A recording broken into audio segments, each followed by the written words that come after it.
ತಮಿಳುನಾಡಿಗೆ ಕರ್ನಾಟಕದ ಕಾವೇರಿ ನೀರು ಹರಿಸುವಂತೆ ಕಾವೇರಿ ನದಿ ನೀರು ನಿರ್ವಹಣಾ ಪ್ರಾಧಿಕಾರದ ಆದೇಶವನ್ನ ಖಂಡಿಸಿ ಹಾಗೂ ಮೇಕೆದಾಟು ಯೋಜನೆ ಜಾರಿಗೆ ಆಗ್ರಹಿಸಿ ಕನ್ನಡಪರ ಸಂಘಟನೆಗಳ ಒಕ್ಕೂಟದ ಅಧ್ಯಕ್ಷ ವಾಟಾಳ್ ನಾಗರಾಜ್ ನೇತೃತ್ವದಲ್ಲಿ ಕರೆ ನೀಡಿರುವ ಕರ್ನಾಟಕ ಬಂದ್ ಬೆಂಬಲಿಸಿ ಇಂದು ಚಂದಾಪುರ ವೃತ್ತದಲ್ಲಿ ಕನ್ನಡ ಸಂಘಟನೆಗಳ ಕಾರ್ಮಿಕ ಒಕ್ಕೂಟ ಸಂಸ್ಥಾಪಕ ಅಧ್ಯಕ್ಷರು ಕನ್ನಡಾಂಬೆ ಮಂಜು ಹಾಗೂ ರಾಜ್ಯಾಧ್ಯಕ್ಷ ಬುಲೆಟ್ ಬಾಬುರವರ ನೇತೃತ್ವದಲ್ಲಿ ರಸ್ತೆ ತಡೆ ನಡೆಸಿ ತಮಿಳುನಾಡು ಸರ್ಕಾರದ ವಿರುದ್ಧ ಧಿಕ್ಕಾರಗಳನ್ನು ಕೂಗಿ ತಮ್ಮ ಆಕ್ರೋಶವನ್ನ ವ್ಯಕ್ತಪಡಿಸಿದರು.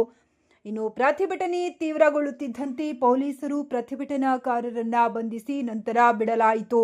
ಇನ್ನು ಚಂದಾಪುರ ಅತ್ತಿಬೆಲೆ ಗಡಿ ಸೇರಿದಂತೆ ತಾಲೂಕಿನಾದ್ಯಂತ ಯಾವುದೇ ಅಹಿತಕರ ಘಟನೆಗಳು ನಡೆಯದಂತೆ ಪೊಲೀಸ್ ಇಲಾಖೆ ಸೂಕ್ತ ಬಂದೋಬಸ್ತ್ ಆಯೋಜಿಸಲಾಗಿತ್ತು.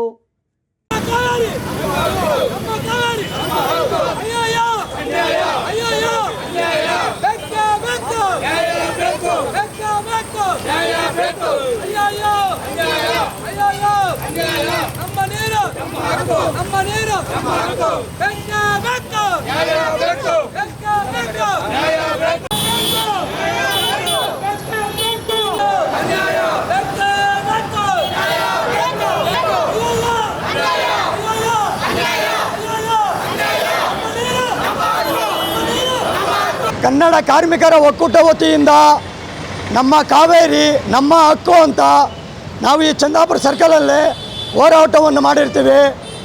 ಈ ದಿನ ಈ ಕಾವೇರಿ ವಿಚಾರದಲ್ಲಿ ತಮಿಳುನಾಡು ಸರ್ಕಾರ ಮತ್ತು ನಮ್ಮ ಕೇಂದ್ರ ಸರ್ಕಾರ ನಿರ್ಧಾರ ತಗೊಳ್ಳೋದು ತುಂಬ ಕಠಿಣವಾಗಿದೆ.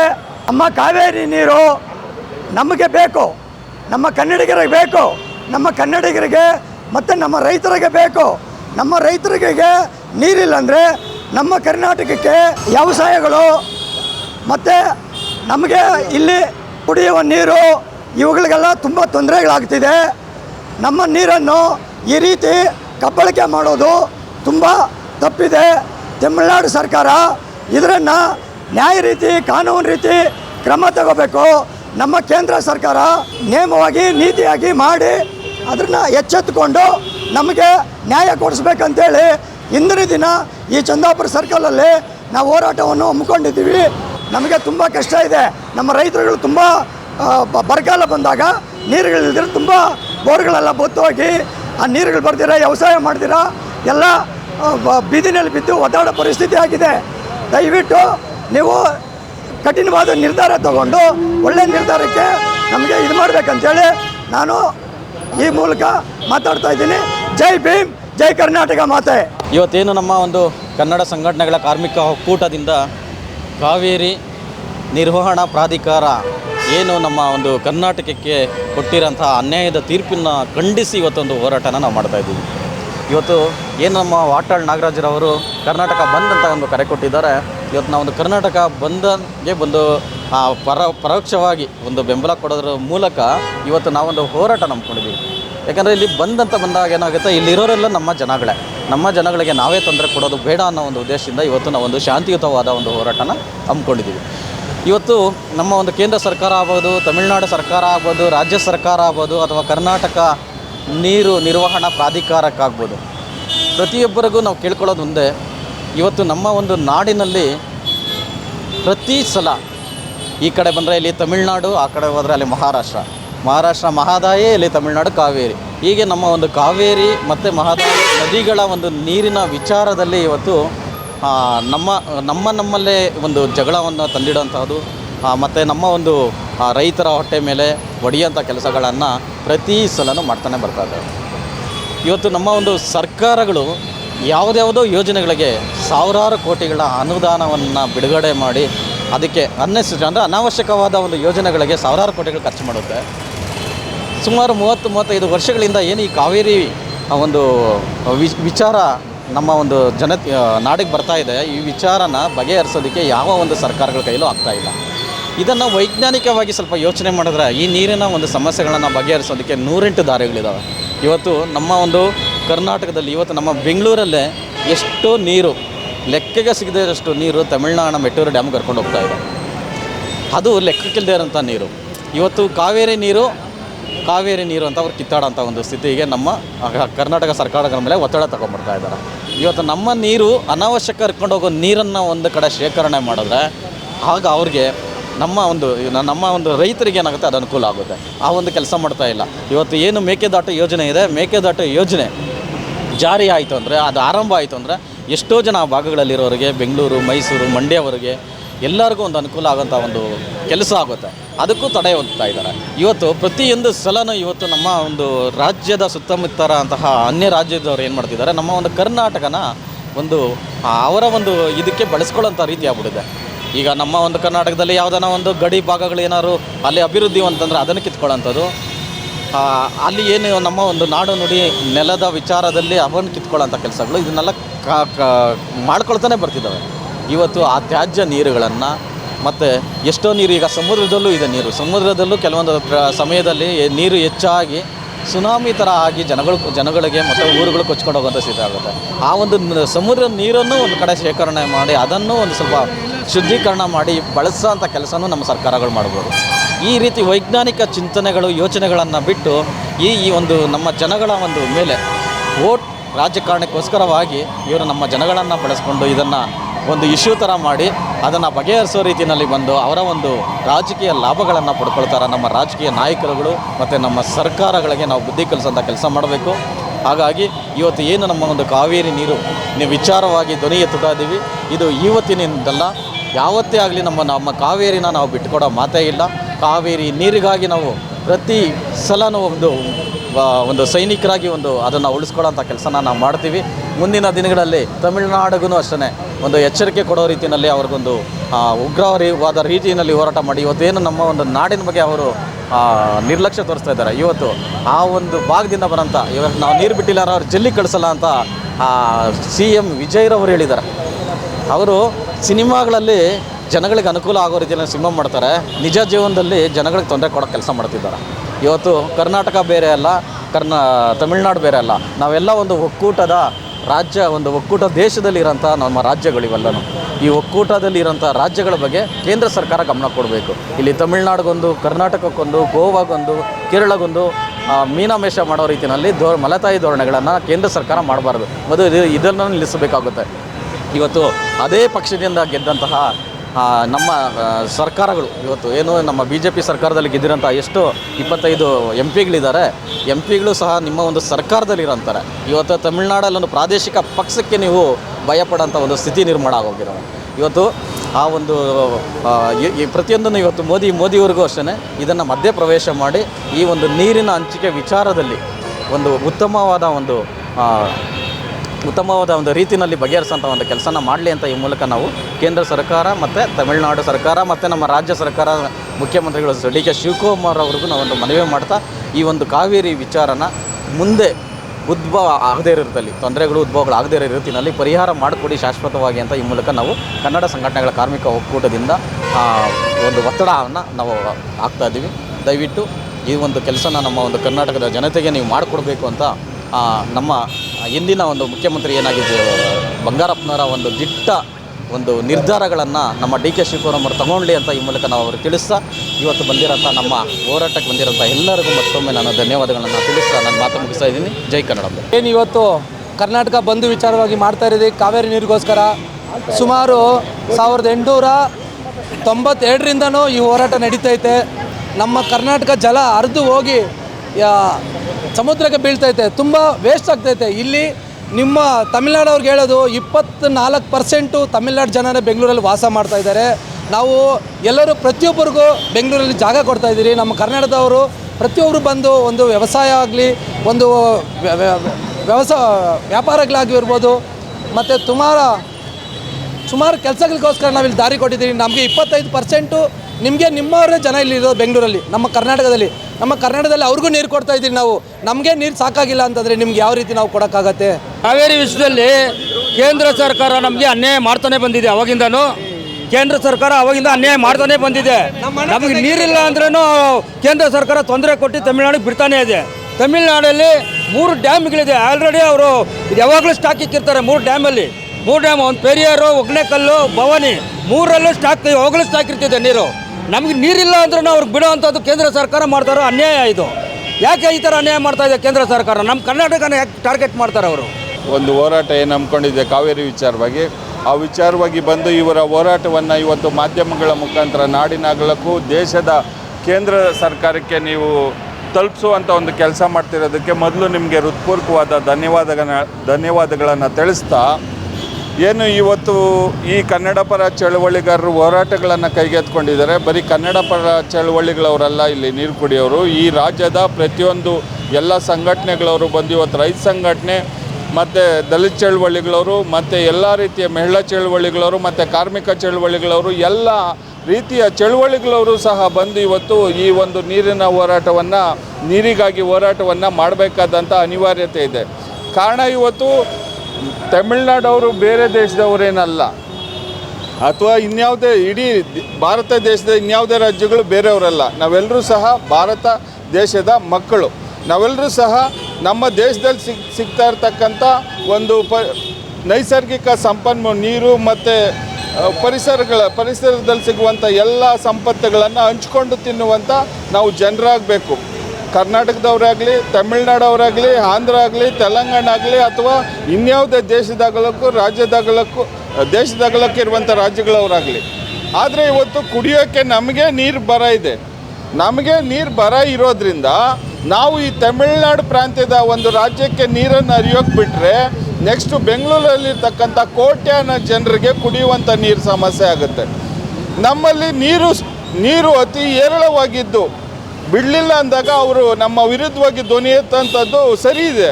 ಆದರೆ ಈಗ ಕುಡಿಯೋಕ್ಕೆ ನಮ್ಮ ರಾಜ್ಯದವ್ರಿಗೆ ನೀರಿಲ್ಲದೆ ಇರತಕ್ಕಂಥ ಪರಿಸ್ಥಿತಿಯಲ್ಲಿ ಇವತ್ತು ನಮಗೆ ನೀರನ್ನು ಬಿಡಬೇಕಂತೇಳಿ ಅವರು ಹೋರಾಟಗಳನ್ನು ಮಾಡ್ತಾ ಇವತ್ತು ಕಾವೇರಿ ನೀರಿನ ಒಂದು ವಿಚಾರವಾಗಿ ದೊಡ್ಡ ಸಮಸ್ಯೆಯಾಗಿ ಕಾಣಿಸ್ತಾ ಇರ್ತಕ್ಕಂಥದ್ದು ತುಂಬ ಒಂದು ಸಂಕಷ್ಟದ ಮತ್ತು ನೋವಿನ ವಿಚಾರ.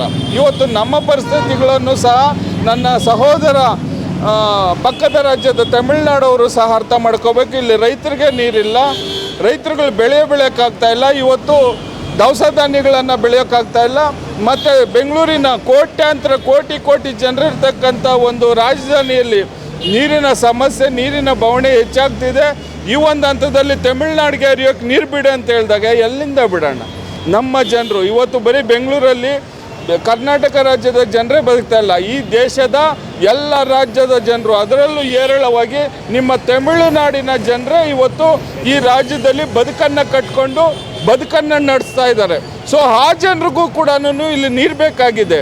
ಬರೀ ಈ ನೀರು ಬರೀ ಕನ್ನಡ ಮಾತಾಡುವ ಜನರಿಗಾಗಿ ನಾವು ಬೇಕು ಅಂತ ಹೇಳ್ತಾ ಇಲ್ಲ, ಈ ರಾಜ್ಯದಲ್ಲಿ ಬದುಕ್ತಾ ಇರ್ತಕ್ಕಂಥ ಎಲ್ಲ ರಾಜ್ಯದ ಎಲ್ಲ ಭಾಷಿಕರ ಜನರಿಗೂ ಸಹ ಬದುಕಲಿಕ್ಕಾಗಿ ನೀರು ಬೇಕಾಗಿದೆ. ಸೊ ಆ ಕಾರಣಕ್ಕಾಗಿ ತಮಿಳ್ನಾಡಿಗೆ ನೀರು ಹರಿಯುವಂಥ ಒಂದು ಆದೇಶವನ್ನು ಏನು ಕೊಟ್ಟಿದೆ, ಆ ಆದೇಶವನ್ನು ಕಾವೇರಿ ಪ್ರಾಧಿಕಾರದ ಸಮಿತಿ ಅದನ್ನು ಹಿಂಪಡೆದು, ಆ ಒಂದು ಆದೇಶವನ್ನು ಹಿಂಪಡೆದು ನೀರು ಬಿಡೋಕ್ಕಾಗಲ್ಲ, ಕನ್ನಡ ನಾಡಿನ ಜನರಿಗೆ ನೀರು ಅನಿವಾರ್ಯತೆ ಇದೆ ಅನ್ನೋದನ್ನು ಅರ್ಥ ಮಾಡ್ಕೋಬೇಕಂತೇಳಿ ಅವರು ಆದೇಶ ಹೊರಡಿಸ್ಬೇಕು ಅಂಥೇಳಿ ನಾನು ಈ ಒಂದು ಹೋರಾಟವನ್ನು ಬೆಂಬಲಿಸಿ ನನ್ನ VCK ಪಕ್ಷದ ವತಿಯಿಂದ ನನ್ನ ಒಂದು ವಿಚಾರವನ್ನು.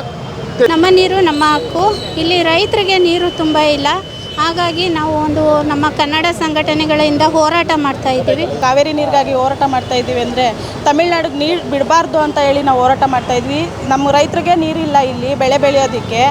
ಮೇಕೆದಾಟದ್ದು ಅದನ್ನು ಕೂಡ ಅವರು ಎಚ್ಚೆತ್ಕೊತಾ ಇಲ್ಲ. ಮಾಡ್ತೀವಿ ಅಂತ ಹೇಳ್ಬಿಟ್ಟು ಕಾರ್ಯರೂಪಕ್ಕೆ ತರ್ತೀವಿ ಅಂತ ಹೇಳಿ ಕೂಡ ಅವರು ತೊಗೊಂಡು ಬರ್ದಿರ ನೀರು ಅವ್ರಿಗೆ ಬಿಟ್ಕೊಂಡಿದ್ರೆ ನಾವೇನು ಮಾಡಬೇಕು ಇಲ್ಲಿ, ನಮ್ಮ ರೈತರು ಏನಾಗಬೇಕು ಅಂತ ಹೇಳಿ ಅದಕ್ಕೆ ನಮ್ಮ ಕನ್ನಡ ಸಂಘಟನೆಗಳ ಕಾರ್ಮಿಕ ಒಕ್ಕೂಟದಿಂದ ಹೋರಾಟ ಮಾಡ್ತಾ ಇದ್ದೀವಿ. ಇದ್ರ ಮೇಲೂ ಅವ್ರು ಎಚ್ಚೆತ್ಕೊಂಡಿಲ್ಲ ಅಂದರೆ ಇನ್ನೂ ಉಗ್ರವಾದ ಹೋರಾಟ ಮಾಡೋದಕ್ಕೆ ನಾವು ಸಿದ್ಧರಾಗಿರ್ತೀವಿ ಅಂತೇಳಿ ನನ್ನ ಮಾತು ಮುಗಿಸ್ತೀನಿ. ಈ ಥರ ಅಗತ್ಯನೇ ಪೂರೈಸದೆ ನೀರು ಬಿಡ್ತಾ ಇರೋದು ತುಂಬ ಅನ್ಯಾಯ ಆಗಿದೆ. ಇದನ್ನ ಎಲ್ಲ ಸರಿಪಡಿಸಿ ಒಂದು ಸರ್ಕಾರ ಕ್ರಮ ಕೈಗೊಂಡು ನಮ್ಮ ರೈತರು ಒಂದು ಪರಿಸ್ಥಿತಿ, ಒಂದು ಕಾವೇರಿ ನೀರಲ್ಲ, ಅದು ನಮ್ಮ ತಾಯ್ನಾಡು, ತಾಯ್ನಾಡು ಉಸಿರೋದು. ಈ ಒಂದು ನಮ್ಮ ಈ ಬೆಂಗಳೂರು ಅಂತ ಸಿಟಿ ಅಂತ ಬಂದಾಗ ಅಲ್ಲೇ ಒಂದು ಪರದಾಡೋಂಥ ಪರಿಸ್ಥಿತಿ ಬಂದಿದೆ. ಕುಡಿಯೋದಕ್ಕೆ ಇಲ್ಲಿ ನೀರು ಪರಿಸ್ಥಿತಿ ಇಲ್ಲದಾಗ ಇನ್ನು ತಮಿಳ್ನಾಡಿಗೆ ಬಿಡುವಂತಹ ಪರಿಸ್ಥಿತಿ ಇಲ್ಲ. ಯಾವ ಇದರಲ್ಲಿ ತಗೊತಾ ಇದ್ದಾರೆ, ಕ್ರಮಗಳು ತಗೊತಾರೆ. ನಾವು ಇದಕ್ಕೆ ಯಾವತ್ತಿದ್ರೂ ಹೋರಾಟ ಮಾಡ್ತೀರಿ. ಈ ಒಂದು ಅಗತ್ಯ, ಈ ರೈತರ ಒಂದು ಅಗತ್ಯ ಪೂರೈಸಿ ಒಂದು ಮಾಡಬೇಕಾಗಿ ನಾವು ವಿನಂತಿ. ಅಲ್ಲಿ ನಮ್ಮ ಕರ್ನಾಟಕದ ಧ್ವಜವನ್ನು ತಮಿಳ್ನಾಡಲ್ಲಿ ಬಿಚ್ಚಿ ಡ್ರೈವರ್ನ ಹೊಡೆದು ಕಳಿಸ್ತಾರೆ. ಇವತ್ತು ನಿಮಗೆ ಮಾನ ಮರ್ಯಾದೆ ಇದ್ದರೆ ನಮ್ಮ ಕರ್ನಾಟಕ ನೀರು ಯಾವುದೇ ಕಾರಣಕ್ಕೆ ನೀವು ತಮಿಳ್ನಾಡು ಕೇಳಬಾರ್ದು. ಯಾಕಂತ ಹೇಳಿದ್ರೆ ಇವತ್ತು ನಮ್ಮ ರಾಜ್ಯದಿಂದ ಬರೋಂಥ ಫ್ಲಾಗ್ ಬಿಡಿಸ್ತೀರಲ್ಲಿ ನಮ್ಮ ಇವ್ರು ನೋಡಿದ್ದೀರಾ, ಕನ್ನಡಿಗರು ನೋಡಿದ್ದೀರಾ, ಎಲ್ಲರೂ ಮಾಡ್ತೀರಾ. ಯಾಕೆ ಇವತ್ತು ನಮ್ಮ ಕರ್ನಾಟಕ ನೀರು ನಿಮ್ಗೆ ಯಾಕೆ ಕೇಳ್ತೀರಾ? ನಿಮ್ಗೆ ಮಾನ ಮರದಿಲ್ವಾ? ನಿಮ್ಗೆ ಏನೇನೋ ಕೇಂದ್ರ ನಿಮ್ಮ ತಮಿಳ್ನಾಡು ಸರ್ಕಾರಕ್ಕೆ ವಿಜಯಿಗ ಮಾನ ಮರೆದಿದ್ರೆ ನಮ್ಮ ಕರ್ನಾಟಕ ನೀರು ಯಾವುದೇ ಕಾರಣಕ್ಕೆ ನೀವು ಕೇಳಬಾರ್ದು. ಈಗಾಗಲೇ ಬೆಂಗಳೂರಲ್ಲಿ ಸುತ್ತಮುತ್ತ ಇರೋ ಜನಗಳಿಗೆ ನಮ್ಗೆ ಕುಡಿಯೋಕ್ಕೆ ಎಲ್ಲೂ ಕಡೆ ಕಾವೇರಿ ಪೈಪ್ ಇನ್ನೂ ಬಿಟ್ಟಿಲ್ಲ. ತುಂಬ ಜನಕ್ಕೆ ನಮಗೆ ನೀರಿಲ್ಲದೆ ಸಾಯ್ತಾ ಇದ್ದೀವಿ. ಅದೇ ಕಟ್ಟುಗಳನ್ನ ನಮಗೆ ಕಾವೇರಿಯಿಂದ ಇಲ್ಲಿವರೆಗೂ ನಮ್ಗೆ ಇನ್ನೂ ಎಷ್ಟು ಡ್ಯಾಮ್ಗಳು ಮಾಡಬೇಕೋ ಆದಷ್ಟು ಇನ್ನೂ ಡ್ಯಾಮ್ಗಳು ಜಾಸ್ತಿ ಮಾಡಿ ನಮಗೆ ನಮ್ಮ ಕರ್ನಾಟಕದಲ್ಲಿ ಹೆಚ್ಚಾಗಿ ನೀರು ಸೇವನೆ ಮಾಡಬೇಕು ಅಂತ ಹೇಳ್ಕೊತಾ ಇದ್ದೀನಿ. ಯಾಕಂದರೆ ಅತಿ ಹೆಚ್ಚು ಡ್ಯಾಮ್ಗಳು ಕಟ್ಟರೆ ನೀರು ಅಲ್ಲಿಗೆ ತಮಿಳ್ನಾಡು ಆಗೋಂಥ ಅಗತ್ಯನೇ ಇರಲ್ಲ.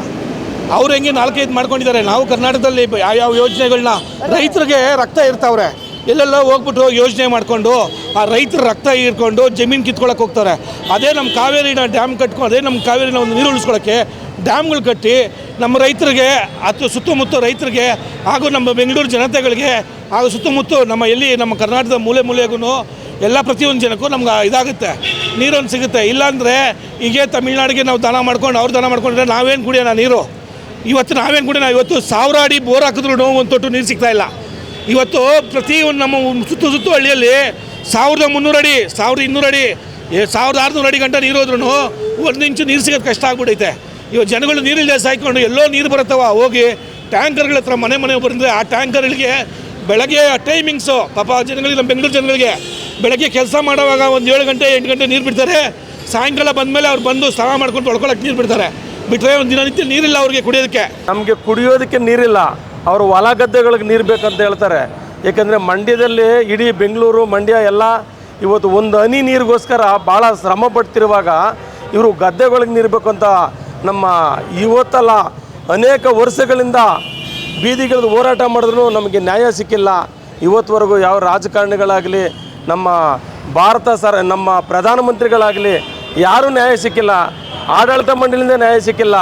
ಯಾಕೆಂದರೆ ನಾವು ಅಸಹಾಯಕರಾಗ್ಬಿಟ್ಟಿದ್ದೀವಿ. ಯಾಕೆಂದರೆ ಲಕ್ಷ ಜನಗಳು ಬೆಂಗಳೂರಿನಲ್ಲಿ ತಮಿಳ್ನಾಡಿನವರಿದ್ದಾರೆ. ಅವ್ರಿಗೆ ನೀರು ಬೇಡವಾ? ಅವ್ರಿಗೆ ನಮ್ಮ ಕಾವೇರಿ ನೀರು ಕೊಡ್ತಾ ಇಲ್ವಾ? ನೀವು ಒರೆಸೋ ನೀರಿನಲ್ಲಿ ಅದೊಂದು ಸ್ವಲ್ಪ ನೀರನ್ನ ಉಳಿಸಿ, ನಮ್ಮ ತಮಿಳ್ನಾಡಿನವ್ರು ಕುಡಿತೈತಾರೆ ನೀರಂತ ಅವ್ರಿಗೋಸ್ಕರ ನೀವು ಉಳಿಸ್ಕೊಡಿ. ಕರ್ನಾಟಕದಲ್ಲಿ ನನ್ನ ಪಕ್ಕದಲ್ಲೇ ಇರೋದು ತಮಿಳ್ನಾಡು ಬಾರ್ಡಲ್ಲ ಕೆಂದೋಮ್ಸಂದ್ರ ಅಂತೇಳಿ ಕನಮನಹಳ್ಳಿಗೆ ಪಕ್ಕದಲ್ಲಿರೋ ಕನಮನಹಳ್ಳಿಗೆ ಕಾವೇರಿ ನೀರು ಕೊಡ್ತಾ ಇದ್ದಾರೆ. ನಾವು ಆನೆಕಲ್ಲಲ್ಲಿದ್ದೀವಿ, ಕೆಂದೋಮ್ಸಂದ್ರ. ನನಗೆ ಕುಡಿಯೋಕ್ಕೆ ನೀರಿಲ್ಲ, ಕಿತ್ತಾಡ್ತಾ ಇದ್ದೀವಿ, ನಮಗೇ ನೀರಿಲ್ಲ. ಇನ್ನು ತಮಿಳ್ನಾಡಕ್ಕೆ ನೀರು ಕೇಳ್ತಾ ಇದ್ದೀರಾ? ಅದು ಬೆಳೆ ಬೆಳೆಯೋದಕ್ಕೆ ಮೊದಲು ನಮಗೆ ಕುಡಿಯೋದಕ್ಕೆ ನೀರು ಕೊಡಿ. ನಮಗೆ ಕುಡಿಯೋದಕ್ಕೆ ನೀರು ಕೊಟ್ಟು ಆಮೇಲೆ ನೀವು ಏನು ಬೇಕಾದರೂ ಮಾಡಿ, ನಾನು ನಿಮ್ಮನ್ನು ಕೇಳಲ್ಲ. ಈ ವರ್ಷಾನುಗಟ್ಟಲೆ ಕುಡಿಯೋದಕ್ಕೆ ನೀರುಗಳಿಲ್ಲ. ಟ್ಯಾಂಕರ್ಗಳಲ್ಲಿ ಓಡಿಸ್ತಾ ಇದ್ದೀವಿ ಸ್ವಾಮಿ ನಾವು.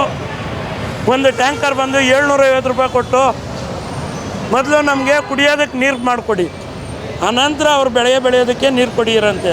ಸರ್ಕಾರದವರು ತಮಿಳ್ನಾಡಿಗೆ ಯಾಕೆ ನೀರು ಬಿಡ್ತಾ ಇದ್ದಾರೆ ಅಂತ ನಮಗೆ ಗೊತ್ತಿಲ್ಲ. ಕೊಡಲೂಬಾರ್ದು ಅವ್ರಿಗೆ. ಯಾಕೆ ಅಂದರೆ ನಮಗೆ ನೀರಿಲ್ಲ, ಇಲ್ಲಿ ನಮಗೆ ನೀರಿಲ್ಲ. ಯಾಕಂದರೆ ನಮ್ಮ ಭಾಗದಲ್ಲಿ 1 ಕಿಲೋಮೀಟ್ರ್ ಕಾವೇರಿ ನೀರು ಕೊಟ್ಟಿದ್ದಾರೆ, ನಮ್ಮ ಗ್ರಾಮದಲ್ಲಿ ಕೊಟ್ಟಿಲ್ಲ. ಯಾಕೆ ಕೊಟ್ಟಿಲ್ಲ? ಅಲ್ಲೆಲ್ಲೋ 400-500 ಕಿಲೋಮೀಟ್ರ್ ತಮಿಳ್ನಾಡಿಗೆ ನೀರು ಕೊಡೋಕ್ಕಾಗುತ್ತೆ ಸರ್ಕಾರ. ನಮ್ಗೆ ಯಾಕೆ ಕೊಡ್ತಾ ಇಲ್ಲ? ಕೊಡಬೇಕು, ನಮಗೆ ನೀರು ಕೊಡಬೇಕು. ಯಾಕಂದರೆ ಇಲ್ಲಿ ಬೆಂಗಳೂರಲ್ಲಿ ನಮ್ಮ ತಮಿಳ್ ಸಹೋದರರು ಇದ್ದಾರೆ, ತುಂಬ ಜನ ಇದ್ದಾರೆ. ಅವ್ರಿಗೂ ನೀರು ಬೇಕು. ಎಲ್ಲ ಬಂದ್ರೆ ಇದೇ ಥರ ಸರ್ಕಾರ ಮಾಡ್ಕೊಂಡಿದ್ರೆ ನಾವು ಉಗ್ರ ಹೋರಾಟ ಮಾಡೋಕ್ಕೂ ಸರಿ, ವರ್ಷಾನುಗಟ್ಟಲೆ ಮಾಡೋಕ್ಕೂ ನಾವು ರೆಡಿ ಇದ್ದೀವಿ. ನಾವು ಕಾವೇರಿ ನೀರು ಅವ್ರಿಗೆ ಬಿಟ್ಕೊಡೋಕ್ಕೆ ಸಾಧ್ಯನೇ ಇಲ್ಲ. ನಮ್ಮ ರೈತರಿಗೋಸ್ಕರ ನಾವು ಹೋರಾಟ ಮಾಡ್ತಾನೆ ಇರ್ತೀವಿ. ಅವತ್ತಿಂದ ತುಂಬ ವರ್ಷಗಳಿಂದ ಇದು ಪ್ರಾಬ್ಲಮ್ ಇದೆ. ಏನೇ ಇದ್ರೂ ಕಾವೇರಿ ನೀರು ನಮ್ಮದೇ, ನಾವು ಯಾವುದೇ ಕಾರಣಕ್ಕೂ ಬಿಟ್ಕೊಡಲ್ಲ. ಯಾವ ಸರ್ಕಾರ ಬಂದರೂ ಬಿಟ್ಕೊಡಲ್ಲ, ಯಾವ ತಮಿಳ್ನಾಡು CM ಬಂದರೂ ಬಿಟ್ಕೊಡಲ್ಲ. ಯಾವತ್ತೇ ಆಗಲಿ ಕಾವೇರಿ ನಮ್ಮದು. ನಮ್ಮ ರೈತರಿಗೋಸ್ಕರ ನಾವು ಹೋರಾಟ ಮಾಡೇ ಮಾಡ್ತೀವಿ. ನಮಗೆ ಒಂದು ಅನುಮಾನ ಇದೆ. 3.5 ದಶಕಗಳು ಕಳೆದರೂ ಕೇಂದ್ರದಲ್ಲಿ ಜಲಸಂಪನ್ಮೂಲ ಇಲಾಖೆ ಬದುಕಿದೆಯಾ ಇಲ್ಲ ಸತ್ತಿದೆಯಾ ಅಂತ. ಕೇಂದ್ರದ ಜಲಸಂಪನ್ಮೂಲ ಇಲಾಖೆ ಜೀವಂತವಾಗಿದ್ದಿದ್ರೆ ಈ ಸಮಸ್ಯೆಗಳು ಉದ್ಭವಿಸ್ತಾ ಇರಲಿಲ್ಲ. ಕಾವೇರಿ ಪ್ರಾಧಿಕಾರವನ್ನು ರಚನೆ ಮಾಡ್ತಾರೆ. ಕಾವೇರಿ ಪ್ರಾಧಿಕಾರದ ನ್ಯಾಯಾಧೀಶರು ಕರ್ನಾಟಕದಲ್ಲಿ ಬರಗಾಲ ಇದ್ದರೂ ಸಹ ನೀವು ತಮಿಳ್ನಾಡಿಗೆ ನೀರನ್ನು ಹರಿಸ್ಬೇಕಂತೇಳಿ ಅವೈಜ್ಞಾನಿಕ ಆದೇಶಗಳನ್ನು ಮಾಡ್ತಾರೆ. ಈ ಅವೈಜ್ಞಾನಿಕ ಆದೇಶಗಳಿಗೆ ರಾಜ್ಯ ಸರ್ಕಾರಗಳು ಬಲಿಪಶು ಆಗ್ತಾ ಇದ್ದಾವೆ. ಎರಡು ರಾಜ್ಯದ ನಾಗರಿಕ ಜನರು ಬಲಿಪಶು ಆಗ್ತಾ ಇದ್ದಾರೆ. ಕೇಂದ್ರದ ಜಲಸಂಪನ್ಮೂಲ ಇಲಾಖೆ 35 ವರ್ಷಗಳಿಂದ ಏನು ಮಾಡ್ತಾ ಇದೆ ಅಂತ ಪ್ರಶ್ನೆ ಮಾಡಬೇಕಾಗಿದೆ. ಕಾವೇರಿಯ ಸಮಸ್ಯೆ ಪ್ರಾರಂಭಗೊಂಡು 3.5 ದಶಕಗಳಲ್ಲಿ ತಮಿಳುನಾಡಿನಲ್ಲಿ ಯಾಕೆ ನೀವು ಡ್ಯಾಮ್ಗಳನ್ನು ಕಟ್ಟಿಲ್ಲ, ಪ್ರಕೃತಿಯ ನೀರನ್ನು ಯಾಕೆ ನೀವು ಸಂಗ್ರಹಣೆ ಮಾಡಿಲ್ಲ, ಕೇಂದ್ರ ಜಲಸಂಪನ್ಮೂಲ ಇಲಾಖೆ ತಮಿಳುನಾಡಿನಲ್ಲಿ ಯಾಕೆ ನೀವು ನೀರನ್ನು ಸಂಗ್ರಹಣೆ ಮಾಡಿಕೊಳ್ಳದೆ ಕನ್ನಡಿಗರ ಮೇಲೆ ಬಿದ್ದಿದ್ದೀರಾ ಅಂತೇಳಿ ನಿಮ್ಮನ್ನು ಪ್ರಶ್ನೆ ಮಾಡಬೇಕಾಗಿದೆ. ನಾಡು ನುಡಿ ಜಲದ ವಿಚಾರದಲ್ಲಿ ಪದೇ ಪದೇ ಕೇಂದ್ರ ಸರ್ಕಾರ ಮಲತಾಯಿ ಧೋರಣೆಯನ್ನು ತೋರಿ ಕನ್ನಡಿಗರಿಗೆ ಅವಮಾನ ಮಾಡೋದ್ರ ಜೊತೆಗೆ ಅನ್ಯಾಯವನ್ನು ಸಹ ಮಾಡ್ತಿದೆ. ಕಾವೇರಿ ಭಾಗದಲ್ಲಿ ರೈತರು ಬೆಳೆಯನ್ನು ಬೆಳೆದರೆ ಬೆಂಗಳೂರಿನ ಭಾಗದ ಜನರಿಗೆ ಊಟ ಸ್ವಾಮಿ, ಕಾವೇರಿ ಭಾಗದಲ್ಲಿ ನೀರನ್ನು ಶೇಖರಣೆ ಮಾಡಿದ್ರೆ ತಮಿಳುನಾಡಿನಿಂದ ಬಂದಿರತಕ್ಕಂಥ ಲಕ್ಷಾಂತರ ಜನಕ್ಕೆ ಅನ್ನ ನೀರು ಕೊಡ್ತಾ ಇರೋದು ಕಾವೇರಿ ಮಾತೆ ಸ್ವಾಮಿ. ಆ ಕಾವೇರಿ ಮಾತೆಯನ್ನೇ ನೀವು ನಮಗೆ ಬಿಡೆ ನಮಗೆ ಬಿಡೆ ನಮಗೆ ಬಿಡೆ ಅಂದರೆ 35 ವರ್ಷದಿಂದ ಜಲಸಂಪನ್ಮೂಲ ಇಲಾಖೆ ಏನು ಕಡಿದು ಗುಟ್ಟೆ ಹಾಕಿದೆ ಸಂವಿಧಾನದಲ್ಲಿ ಅಂತ ಪ್ರಶ್ನೆ ಮಾಡಬೇಕಾಗಿದೆ. ಇದಕ್ಕೆಲ್ಲ ಪರಿಹಾರ ಸಿಗಬೇಕಂದ್ರೆ ಜಲಸಂಪನ್ಮೂಲ ಇಲಾಖೆ ನೈಸರ್ಗಿಕವಾಗಿ ಬರುತ್ತಾ ನೀರನ್ನು ಶೇಖರಣೆ ಮಾಡೋದಕ್ಕೆ ತಮಿಳುನಾಡುಗಳಲ್ಲಿ ಡ್ಯಾಮ್ಗಳನ್ನು ಮಾಡಿಕೊಳ್ಳಿ. ಕರ್ನಾಟಕದ ಜನರ ಜೀವನದಲ್ಲಿ ಚೆಲ್ಲಾಟವನ್ನು ಆಡಬೇಡಿ. ಇನ್ನು ಮುಂದಿನ ದಿನಗಳಲ್ಲಿ ಇದೇ ರೀತಿ ಆದರೆ ಉಗ್ರವಾದ ಹೋರಾಟಗಳನ್ನು ಮಾಡಬೇಕಾಗ್ತದೆ ಅಂತೇಳಿ ಎಚ್ಚರಿಕೆಯನ್ನು ಕೊಡ್ತೀನಿ. ಜೈ ಭೀಮ್.